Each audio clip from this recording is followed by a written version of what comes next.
What is up, everyone? Welcome back to another video today, and in this video we are doing the 63rd installment of Retro Reviews. Today we're going to be reviewing my Aeroclassics 1:400 scale Northwest Airlines Boeing 377 Stratocruiser. The Boeing 377 Stratocruiser is a very unique aircraft type in my collection, so I only have two of them, the other one being a Dragon Wings United example, which I would love to review, but I just haven't been able to find any airframe history, so I can't really do that without that information, since I like to have that be all completed. But I did find some information for this Northwest one, so I figured, why not? And this would be a good opportunity for me to explore the 377 a little more in detail and sort of educate you guys on what the 377 is. And I'll just give a brief history on it real quick as I pull up some information. So the 377 Stratocruiser was developed from the C-97 Stratofreighter aircraft that the U.S. Air Force used. 77 of those were built. And then as for the 377 specifically, 56 of them were produced. And the aircraft is a derivative of the B-29 Superfortress, of which only two of them are still airworthy today, but many more have been preserved in aviation museums across the world. So these 377s were built for just a handful of airlines. One in Ecuador, one in Ghana. It was Ghana Airways. BOAC had some as well. The Israeli Air Force operated a few. Nigeria Airways. And I should mention that them, alongside Ghana, they were leased from BOAC. And then a Swedish airline, part of the Scandinavian Airlines system, I'm not even going to try to pronounce the name because it is in Swedish, they did not actually have any as they were passed on to BOAC. And then in the U.S., American Overseas Airlines, DAI Airways, Northwest Orient, Pan Am, Transocean Airlines, and United all had them. And then one airline in Venezuela also had them as well. So it did operate with some big-name airlines, especially in the United States. So they have some pretty strong history so far. And for this particular release, as I mentioned, this is made by Aeroclassics, and this was released sometime in 2011. I don't have an exact date for it, as the MADB database doesn't report an exact month. A lot of models on there that don't have months, because I'm guessing that information is either unavailable or very difficult to find. And as you can tell by the pin, I did acquire this at Airliners International in Chicago in 2022. I actually knew the guy that I got this off of, so I talked to him in advance and said that I wanted to get this. And I was also interested in getting, I think it was a Continental 707 or 720, was one of the two. I think it was a 707. I thought about getting that one as well, but I decided to pass on that and go for the 377 instead. And I'm pretty happy that I got this one because this is a really nice model. So let me move the pin and the supports out of the way, which is just some of the Jet Set models baggage carts. Also the model, and we'll go ahead and take a look at the box. So as you can see, it says Aeroclassics salutes the history of Northwest Airlines, and you have the various logos of Northwest over the years, one of their original ones right there. There's the bowling shoe logo, the thermometer logo, and then the Orient Air logo, along with the text logo down there. 1:400 scale in the bottom right, and there's also the cutout so you can see the model inside. On the bottom, we have a picture of a Boeing 720B. On this side, there is a DC-7C. On the top, this is just a blank area. I guess this is where like a sticker for the model would go. And on this side is the 377, and you can see the guy did put a sticker on there for the price, so it was $50. Pretty good deal for one of them.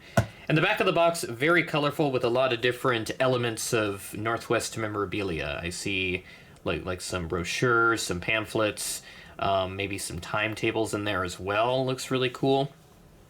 Really awesome box art from Aeroclassics back in 2011. I kind of wish that they had that for each of their models, but they still do it with some aircraft types like the DC-9, DC-10, just a couple of those. They have quite a few. So let's go ahead and take a look at the 377, and it's definitely an interesting looking aircraft. You can tell the fuselage is very big, and the wings are reminiscent of that of the B-29. You can kind of see it there. So as mentioned, it was a derivative of that type, which itself, the 377, a variant of the C-97, which was used by the U.S. Air Force and also the Israeli Air Force. So go ahead and start up at the front here with the very flat nose, which by today's standards, I don't think a lot of people would like the look of this aircraft, but I personally love the design. It's really cool for the time. So starting off, we got a little kick out right here. I'm not sure what piece the name of this piece would be, but it's like a kick out from the fuselage. There's the nose gear. No nose gear door on this, but I imagine that's just kind of how that's just how it was really. And then we have the cockpit windows, which is kind of like a bubble-esque shape, but you do have the different panels that make up those windows right there. There is an aircraft name right here, which is Seattle Tacoma. So they did name their Stratocruisers after various airports that Northwest flew to at the time. We have tiny Northwest Orient titles inside that deep blue cheat line. A little round window right there, and then we have a couple square windows as we move towards the back. There's also like a really tiny window right there. And then we have the very tiny Northwest titles inside that blue cheat line, just above the passenger windows, and there's also some more down there. I think this is like a 2-level aircraft. Like this bottom level was for something, and then this upper level was for passenger seating. There's the Northwest Orient logo with the arrow, of course, pointing to the northwest. And then the Northwest Orient Airlines tail, which has the, if I can get that into view there we go. You can see the registration is printed vertically, November 74602, and then a little fleet code just underneath the horizontal stabilizers.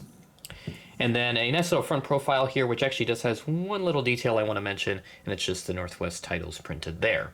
You can see the red cheat line also wraps around here, and there's a little bit of that blue on like that kick-out piece. Again, I don't know what the exact name of it is. There's a luggage door on this side, and so otherwise not too much else to report on over here. And there are 3 windows on this side. I think there's only 2 on the left side, if I remember right. Yeah, there's only 2 windows on this side on the bottom, and then 3 on the starboard side of the aircraft. But otherwise, not much else to report on over here on this side. And there's a look at those very awesome engines, which if I pull them up real quick, just so I make sure I can get it right, because it says on here somewhere. They had the Pratt & Whitney R4360 Wasp Major radial engines, and they apparently were not very reliable, so a lot of those Stratocruisers must have been taken out of service often so that these engines could be maintenanced. But they look really cool. The propellers do spin. They spin pretty freely, at least on the right side, and then the left side also the same as well. So very cool design from Aeroclassics. And then I'll go ahead and flip the model underneath where you can see NWA and the aircraft registration printed on the other side, but otherwise not too many details down here. Landing gear do roll on this model as well. And then on the top of the aircraft, kind of the same thing with the Northwest NWA printed on there and the registration along with the red wingtips. Very cool design. Very, very awesome. Awesome model from Aeroclassics, and I definitely recommend adding one of these to your collection if you can find them. I know that they are pretty rare, and there's only been a handful of them made. As a matter of fact, I'm going to pull up the MADB database just to see how many of these 377 Stratocruisers were made in 1 to 400 scale. I can't imagine that there were very many of them here. I'm just trying to navigate this. This thing is acting weird with me today. There we go. That's much better. So according to the MADB database, a total of 19 377s have been made. Now this does include some Super Guppies that were operated by Airbus. I see that an airline named Sky, or manufacturer named Sky 400 did one in 2009, and then most recently JC Wings did a pair in 2013 and also in 2022, both of them the Skylink 1s. So those are the aircraft that Airbus had before they got the Belugas, which were the modified A300s to carry oversized pieces of the airplanes by air as opposed to like a barge or something like that, or train or whatever, something to get it to where it needs to go faster and all that fun stuff. So now let's take a look at the real-life aircraft's history. I had to use a new source because this is such a very old aircraft. My traditional sources don't have this documented, so I went to aerialvisuals.ca, which has a really good database of different airframe history. So if you want to research an old aircraft, they have plenty of them to go about. This aircraft first flew sometime around 1949, and it was delivered to Northwest that same year in June, registered November 74602, and named Seattle Tacoma. She operated for a couple other operators, not too many of them really. She went to Lockheed Aircraft Corporation in 1959, and then she was retired by them, then went to Aerospace Lines out of Santa Barbara, California in April of 1964. And then by the mid-1970s, she had been put into storage, and unfortunately, the aircraft was scrapped not long after that. And that'll do it for this episode of Retro Reviews. With that being said, thanks for watching, and I will catch you in the next video.